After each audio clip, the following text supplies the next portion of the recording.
Welcome to the Protagonist Pub. My name is Tammy, and this is where characters gather. And apparently today that's going to include a mouthy bird.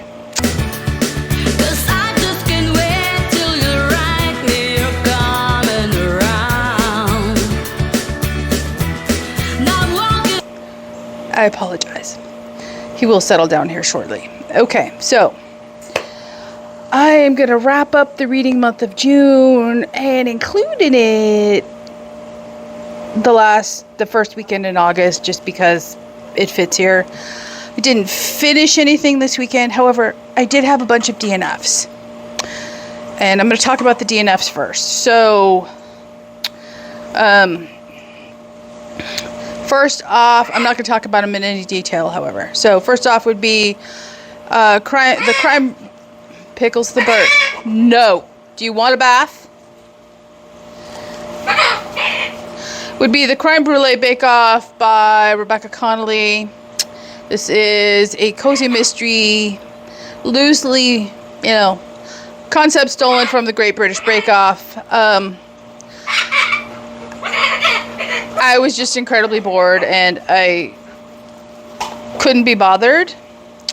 It didn't capture me from the beginning, and the supposed hero of the book was insufferable from the get-go, and I have too many other good things waiting for me to read, and so I DNF'd this one.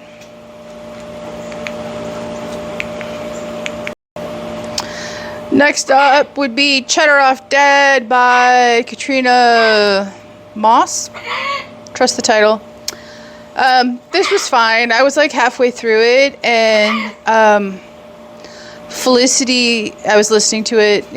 My phone was on my lap. These are all library books, by the way. And Felicity laid her head on my lap, and she set the book back to the very beginning.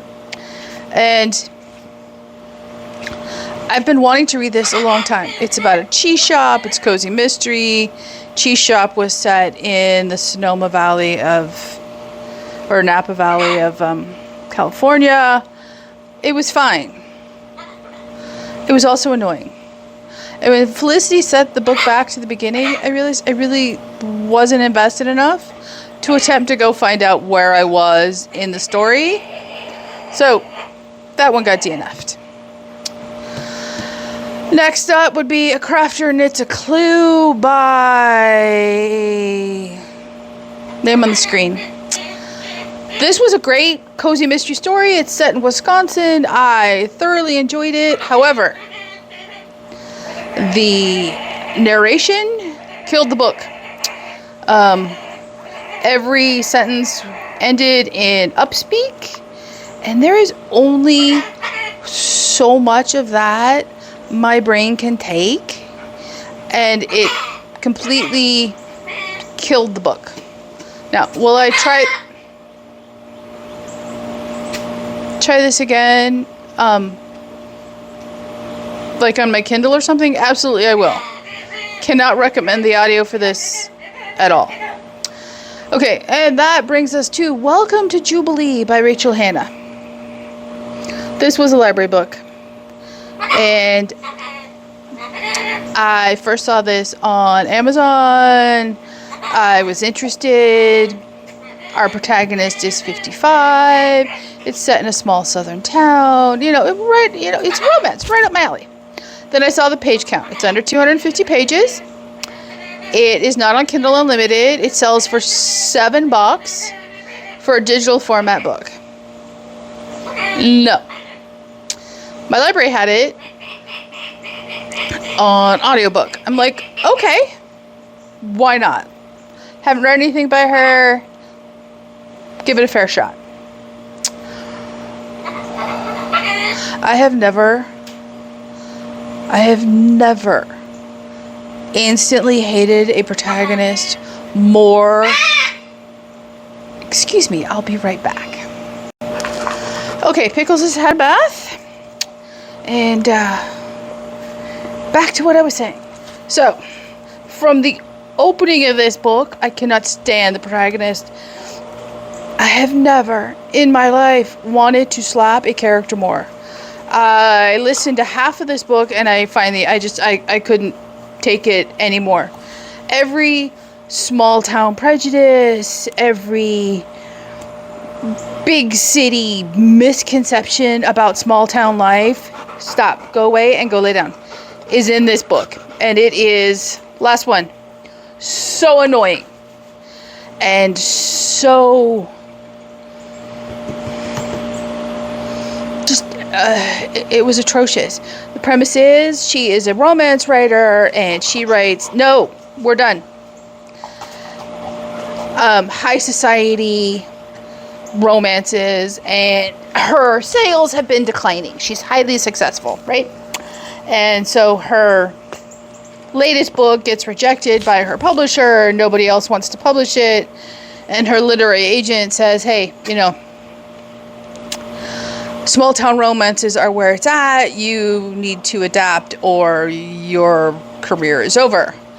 If you want to try, you can go rent my aunt's cabin in a small town for 6 months.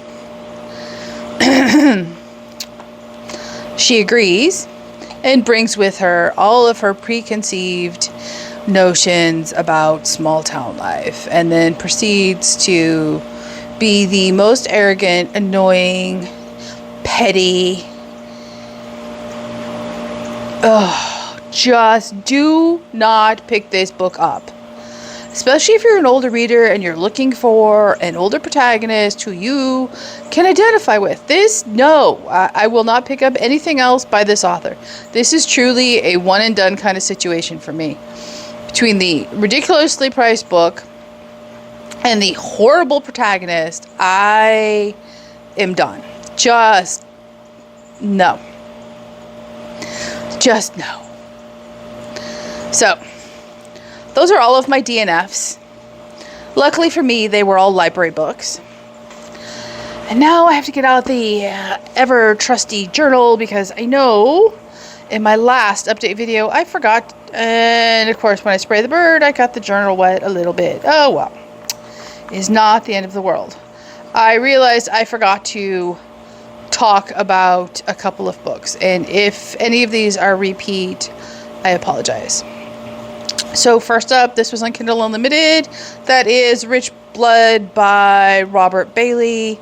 This is the first book in the series, and there's the series name. This is a secular legal thriller. I will tell you, if you are language sensitive, there is language in this book. It didn't bother me. It was situationally appropriate given what the characters are going through. And I actually own the other two. I found them in my library bookshop. They will be in my third quarter book haul. And I loved the grittiness of this story. So it is set in Alabama, and it tells the story of a addict lawyer who is just out of rehab, and his big sister calls him to come to her defense because she has been arrested for the murder of her husband. Now, our lawyer is got his name plastered on billboards all over the state. He is wealthy beyond words because of his practice, and he doesn't do criminal law. His sister was going, about to find herself in divorce proceedings. She has a meth habit. Was it meth or cocaine habit? She ignored her two daughters. She was notorious in their small town, and it looks like a slam dunk case against his sister. And this book was just fantastic. There are twists and turns. There's high courtroom drama. It is similar to Grisham, but much grittier than Grisham. And I love his writing style. I love his character immersion and world building, and just the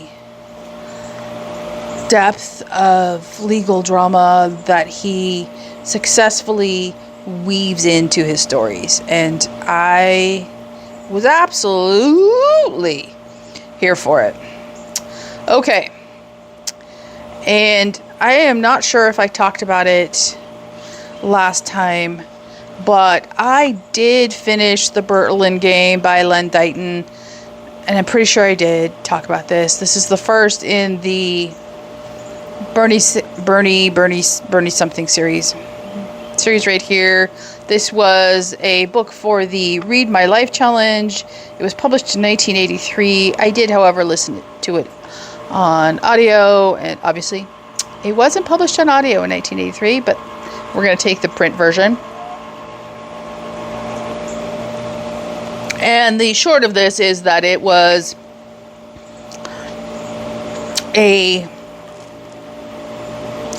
cerebral spy thriller, and it's set in the Cold War, and there's spies and counter spies. It's probably set in the early 1980s in, obviously, Germany. I will continue the series. It's a trilogy, so there's 2 more books left in the series. They're on my wish list in Audible, and I have absolutely 0 problems finishing that series. Okay, so I did complete the Cork O'Connor books that were available on Audible Plus before time ran out, and I'm so glad I did. I have continued to love every book in this series. I will tell you that the 18th book in the series is historical, in that Cork's father, who was also the sheriff at Tamarack County at one point, it tells a story of one of Cork's father's cases that Cork was loosely involved in, and I thoroughly enjoyed that. It was a nice change for the 18th book in a long-running series, but still felt very familiar because it was still set in Tamarack County, and William Kent Krueger's ability to write a physical environment is truly unmatched by other people. So the last book I read in the series from Audible Plus was Fox Creek. It's the 19th book in the series. I have the 20th book in the series out from the library. And this book, one of our long-running characters, he's over 100 now in this book, and the reader is expecting him to die in this series. The characters is expecting himself to die. Cork's oldest daughter is about to get married, but, you know, it's Cork's life and things happen. And unfortunately, this is the first book where the politics leaked into the story a little too much for my taste. Now, there have been politics running throughout the stories, but they have not been so obvious in their presentation. This one, it was much more in your face, and not enough that I DNF'd it, not even close to that, but there was a definite political message intended in this one, so know that going in. However, I still absolutely recommend this series, absolutely recommend anything he's written, because the man can write not just environment, but characters and twisty turny stories, and characters that, you know, appear through all the books. I love how Cork's family is involved in all the books to lesser and greater degrees, depending on what the story requires. So, I did finish that. Okay, what else did I finish? Okay, so I did finish Proof of Murder by Laurie and Elliot. This was a library book. It was an audio listen. This is the 4th book in the Beyond the Page series. It is set in the fictional town of Greybourne Harbor in Massachusetts. And this was just a nice, cozy filler after the much more gritty, realistic Cork series, Cork O'Connor series that I spent. Fireball, last one. Spent much of the month listening to, and it was just nice to return to familiar characters with, a much lighter take on life. So this one is set in Greybourne Harbor, and one of the estates in town is having a sale, and our heroine, Addie, sees it as a chance to replenish the stocks in the store because Greybourne Harbor is now one of the stops for cruise ships, and they're going through stock fast. Being Addie, she stumbles across a dead body, and again, she is a suspect of murder. So, while I enjoy the series, there is a Jessica Fletcher problem clearly presenting itself, and I am curious to see how that is going to be handled going forward, because a town this small on the Massachusetts coastline, it's kind of unrealistic to think that all these people are getting murdered and everybody's not leaving town. So, I do highly recommend this series, however. Up next would be The Bastard by John Jakes. This was an audible listen for me. It is the first book in the Kent Family Chronicles series. It is an 8-series book, and it is historical fiction, and it was also part of the Read My Life Challenge. This one was first published in 1974, and these are very hard to find out in the wild in a used bookstore. If you do find them, they're in mass market paperback. They are very long. They are well over 500 pages each, and thus I'm going to recommend, if you want to read this series, either pick them up on Kindle or digital provider of your choice, or the narration on Audible is superb. So this tells the story of a young man. The book starts off in France, and his mother, his name when the book starts off is Philippe Charbonneau, and his mother gets a letter saying that his father is dying and he wants to meet his son.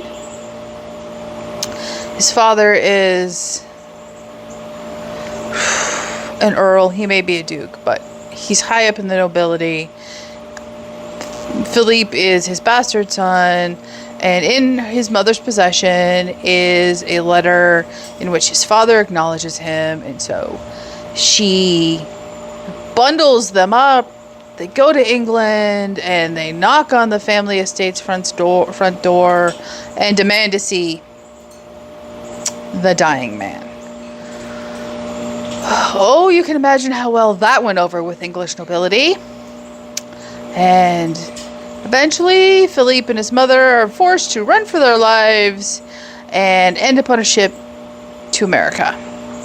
In his possession, Philippe, who is now Philip, has a letter of introduction from Benjamin Franklin to set up a printing shop in America.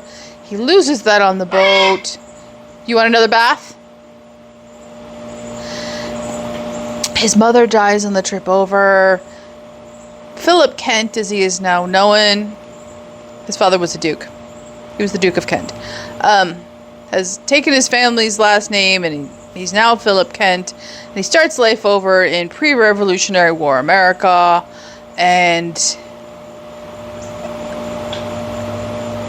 this book goes until the beginning of the Revolutionary War. Yes. So, it is just a fascinating period of history. I love it. I will be continuing and finishing this entire series on Audible. However, I will tell you, it is written by a man. There are scenes that will cause some of you to be uncomfortable and or to DNF, but they aren't explicit.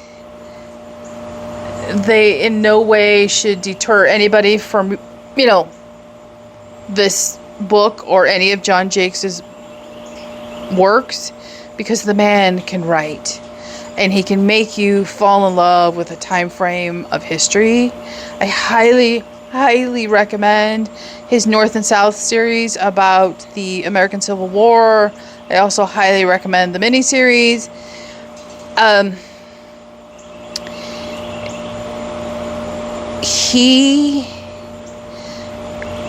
I love the fact that in this book, because this is disappearing from fiction these days, our main protagonist is a male.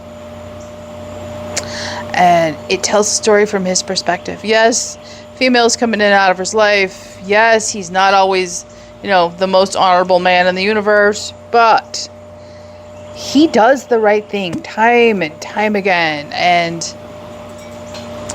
I thoroughly enjoy this. I highly, highly recommend it.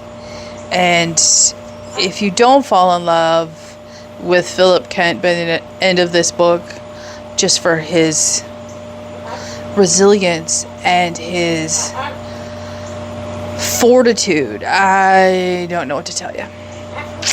I don't know what to tell you. Okay. I also read the Unselected Journals of Emma M. Lyon, Volume 7. And this is by far the largest installment in the series to date. And this one took me a very long time to read. I read it on and off throughout the entire month. I struggled with this one. The first 2/3 to 3/4 of the book, I was bored. I wasn't enjoying Emma. The humor was missing for me.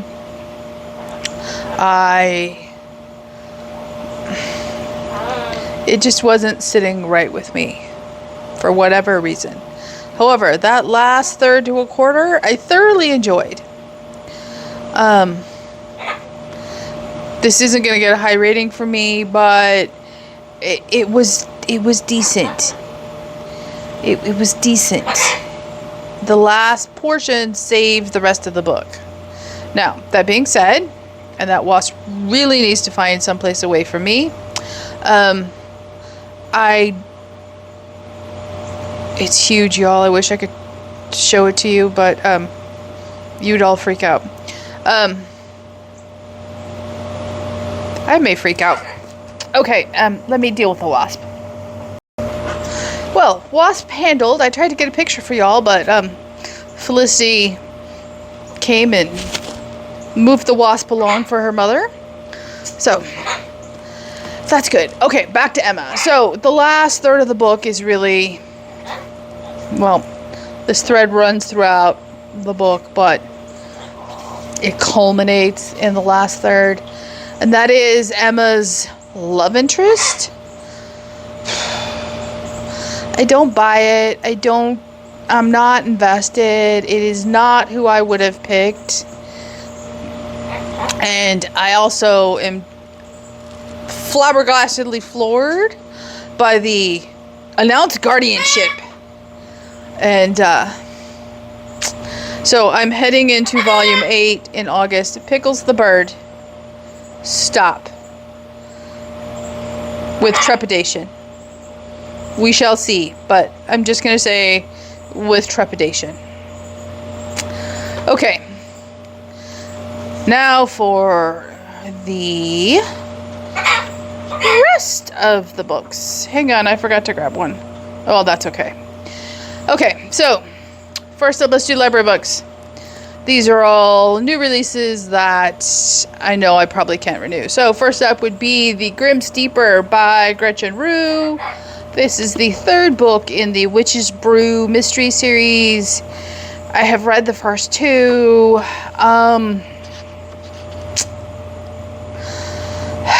This is short. It's under 300 pages. I enjoyed the first two much more. This one was just okay. It was predictable. It wasn't as charming. It wasn't as engaging. There's a cat in this series named Bob. Bob was missing for too much of it for me to be at all invested. She owns a bookshop slash tea shop she inherited from her aunt, and in this book she has set aside a portion of the bookshop to help the local shelter adopt out cats, and I was invested in that part, and it received a blurb and a little bit of a scene, and then it was never mentioned again, and that was highly disappointing. There was not enough Bob in this book. He's been very much a presence in all of the other books. So yeah, I'm on the fence. This one is set in Washington State, in an area I am familiar with in the mountains, but the first two were great. This one was just okay. Just okay. However, the next book I picked up is also a new release, and that is Sniffing Out Murder by Kallie E. Benjamin. This is the first book in the Bailey the Bloodhound series. It is set in Indiana, and book 2 is already out. My library doesn't have it. I've requested they pick it up. And so in this, our heroine is Priscilla, and she is a school teacher as the book opens up, but she has resigned her position. She is a successful middle grade author, and she's writing her second book. Bailey, who happens to be her bloodhound, is also the protagonist of her books, and she's just bought a new house, and she gets into a confrontation with her old nemesis. She's lived in town all of her life, and who is now a school board member. It's a very public confrontation, and the next morning, Priscilla and Bailey find her murdered, and of course, Priscilla is now determined to discover who killed the school board member. There is a very charming sheriff who is a single dad. He's a widower. They have a romance. This book was good. I will read the next one. It was her debut as far as I'm aware. It is cozy. It was not perfect, but it was just, I had to know. I kept putting it aside to go do other things, and I kept having to come back to it. It was a compulsive, engaging read, but we all know I'm a sucker for dogs, and not many books are set in Indiana, so that made me want to read it. So I highly, highly recommend. It was charming. It wasn't perfect, but nothing is ever perfect, and this kept me reading, and that's all I want from a book. Okay, one more library audiobook I forgot to talk about before. That is A Troubling Tale by Laurie Cass. This is the 11th book in the Bookmobile Cat series. Book 12 is released. Book 13 comes out the end of September. I have ordered book 12 and book 13. Very excited about that. This is a cozy mystery, and it is one of my favorite running cozy mystery stories. So if you don't know, our protagonist is Minnie Hamilton and her cat Eddie. Minnie is the assistant director of the Chilson Library in upstate Michigan. And Minnie and Eddie have this bad habit of running across dead bodies. Not necessarily, Minnie also runs the bookmobile, and so they tend to run across dead bodies while the bookmobile is out and about in the community. This time, however, the murder occurs in downtown Chilson at the local candy shop where the owner is murdered, and Minnie is asked by one of the concerned citizens to discover who did it. And the subplot is Minnie is now engaged. I'm not going to say who so it doesn't spoil. And the entire book is where are they going to get married? They know the date, but where, when are they going to announce it at the engagement party, which occurs at the end of the book. It's just fantastic. You meet all the old familiar characters, you meet new ones. It's just this very well written, charming, cozy mystery series that is consistent about books and libraries and cats and small towns, and I cannot get enough. I just cannot get enough. The audiobooks are great. The written books are great. Do not hesitate to read this series. Honestly, it is absolutely fantastic. Okay, so that brings us to make sure I don't have anything else sitting here waiting to be discussed. I don't. Okay. My physical reads. First up would be A Marked Man by Barbara Hamilton.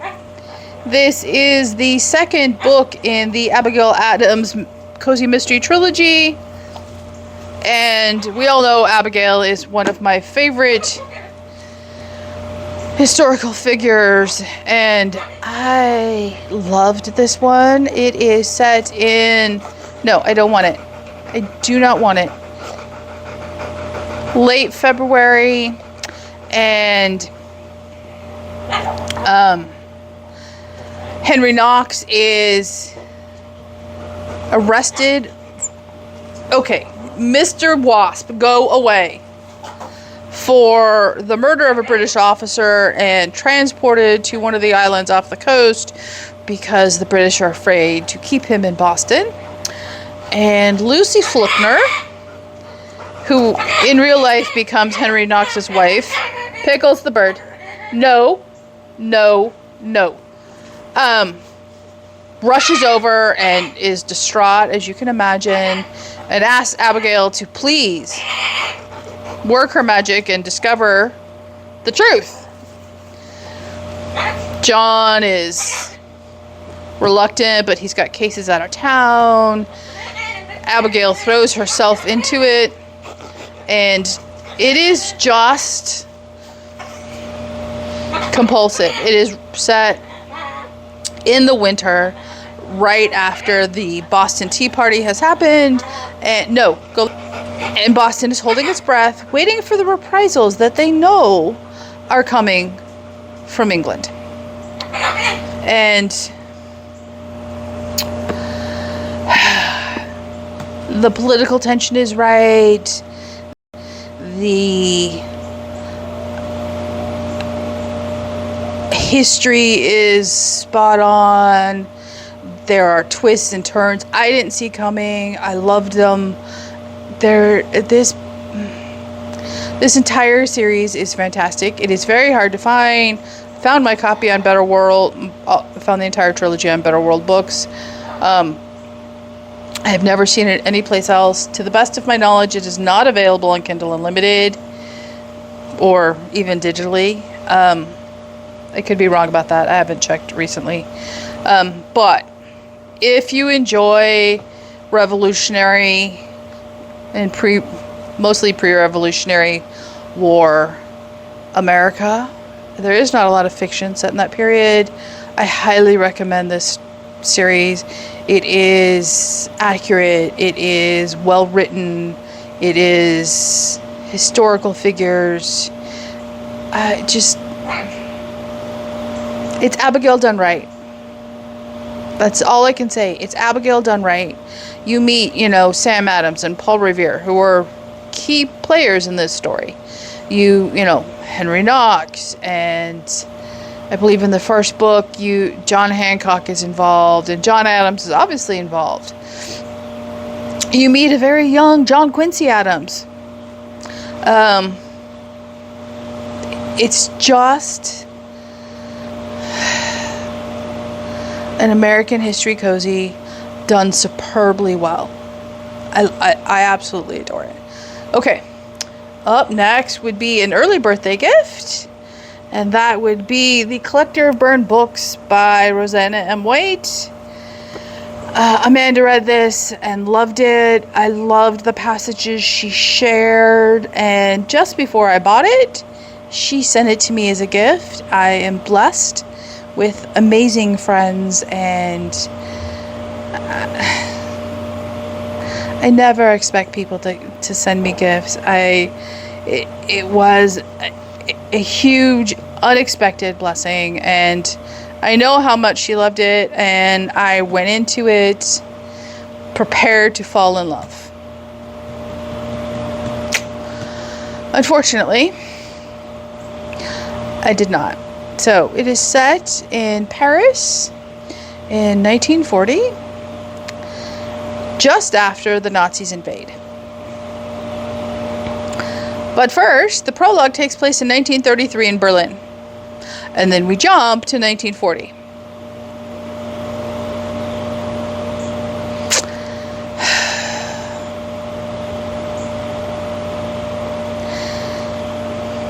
Our heroine is Korina, and she is a professor at the Sorbonne, and she is also a patron of the it did exist in history, Library of Burned Books. However, all of the characters in this series are fictional. The dates of Nazi occupation and the Sorbonne and the Library of Burned Books are all real places, but everything else is fictional in this book. And so the Nazis invade, and our male protagonist is, I forgot his name, Christian Bauer. He is the German professor you meet in the prologue, and by 1940 he has donned the Nazi uniform. However, reluctantly, he is forced into it by Goebbels and is sent to Paris to catalog the libraries of Paris and mark books as banned, burned, set them aflame.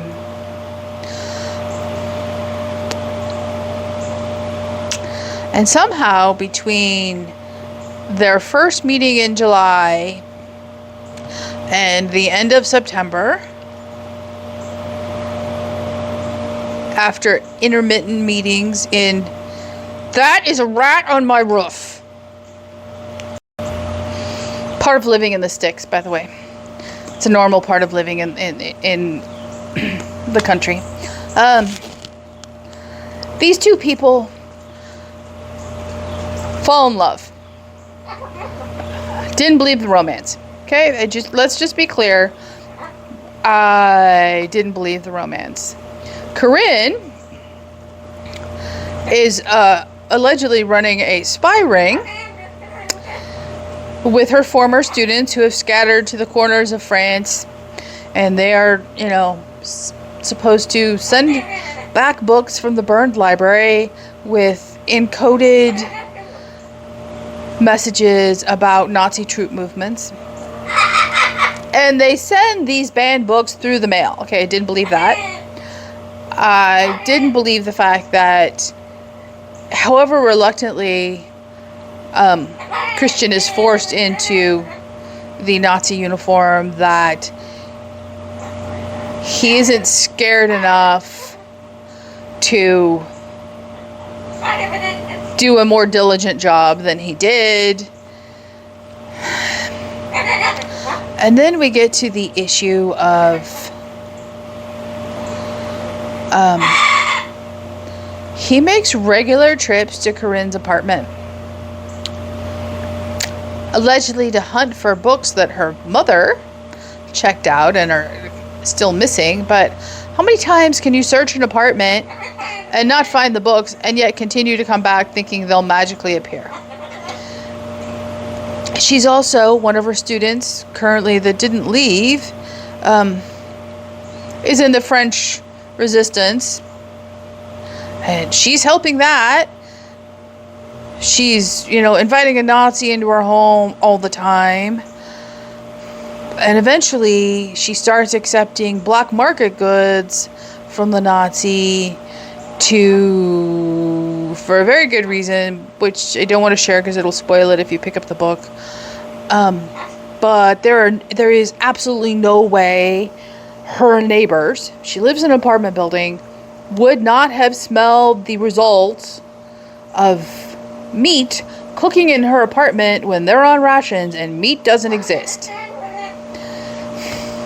There were so many gaping holes that you could drive a truck through for believability, even if you suspend all disbelief. Felicity, what did you steal? Okay, Felicity's thieving retrieved. She does it on occasion. So, she has friends in the resistance. She is, from all objective viewpoints, collaborating with the Nazis. And yet, somehow, she escapes all notice. Things happen. And at the end of 1940, they are married. He is shipped off to Greece for the remainder of the war. And she continues living in her apartment. No questions asked. Had I not known Amanda loved this book and that there was a good reason for me to continue to read, I'm not going to lie, I would have DNF'd it. The thing that saved this book is the faith. This is the first obvious Catholic book Rosanna has ever published that I am aware of. It is beautifully represented throughout the story. There are some very, very beautiful lines in this book. I mean, I don't very often, but I tabbed this book 4 times from the look of it.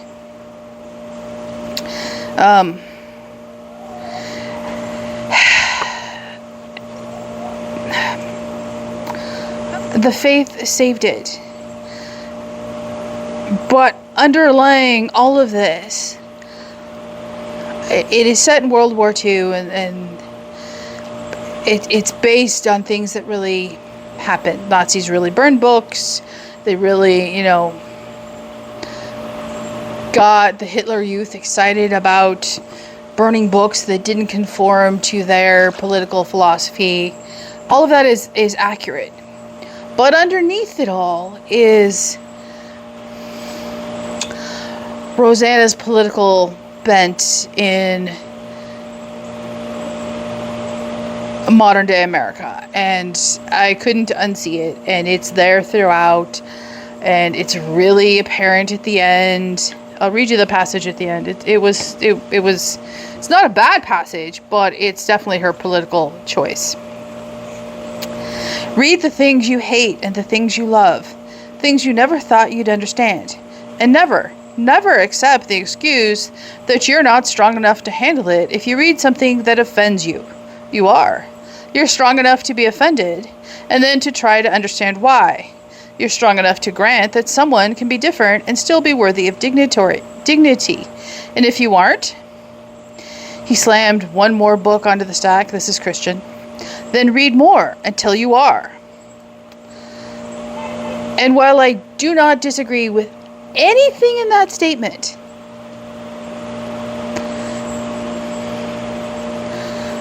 I understand the political leanings she has, and I could understand it.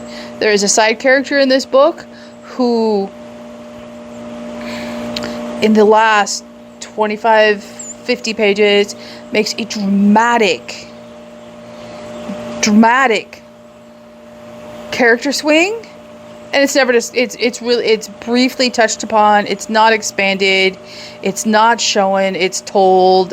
It was so frustrating. It would have been a much more impactful story had that been actually shown and not told. I had many gripes with this book. The Faith was not a gripe with this book, and it saved me from DNFing it. But I can honestly say I am probably not picking up another Rosanna M. White book. I have a series. I have multiple series from her on my shelf, but I have one series in process. I love the first book in the series. I will try to read the other two, but I am not hopeful at this point. I am pulling the other Rosanna M. White books off of my shelf. Her writing for me is so hit and miss. It is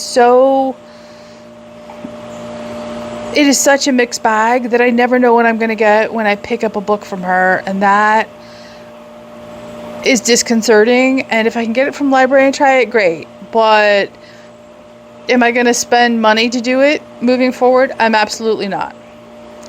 So that is the Rosanna M. White book. And the last one, I went upstairs and grabbed it, would be Love in the Eternal City by Rebecca W. Martin. This is the first book in the Swiss Guard mystery series.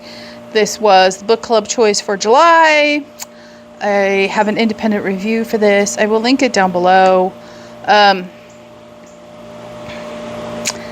Y'all know I love this. You all know I loved it the first time I read it. I loved it even more on the second reread. I don't know anybody who's picked this book up and hasn't fallen in love with it. The banter, the romance, the suspense, the faith, the travel, the easily relatable characters, all of it. So I will link that review in the description box down below. Okay, that gets you up to date with what I have read. I have a lot of things in process. I am almost halfway into Gone with the Wind, and all I want to do is continue to read it, but I'm pacing myself because there's other things I need to read this month as well. I've started Sovereign by C.J. Sansom. Forgot to mention this in my TBR. It is a buddy read with Miriam. It is the third book in the Matthew Shardlake series. I did not get very far when I started it, but I'm fully invested. Shock, I know. Yeah, it's amazing. It is amazing. I read the first couple pages of this month's book club, which is right here. It's the first book in the Vintage National Park Mystery Series by Karen Barnett. Road to Paradise, I think is the title. I can never remember the title for some reason. And I'm enjoying it. So I'm looking forward to continuing to dive into that. And I have other things in process, so no one's surprised. Okay. What are you reading? What did you read in July? Let me know in the comments down below. Like and subscribe. And I will see you here next time at the Protagonist Pub.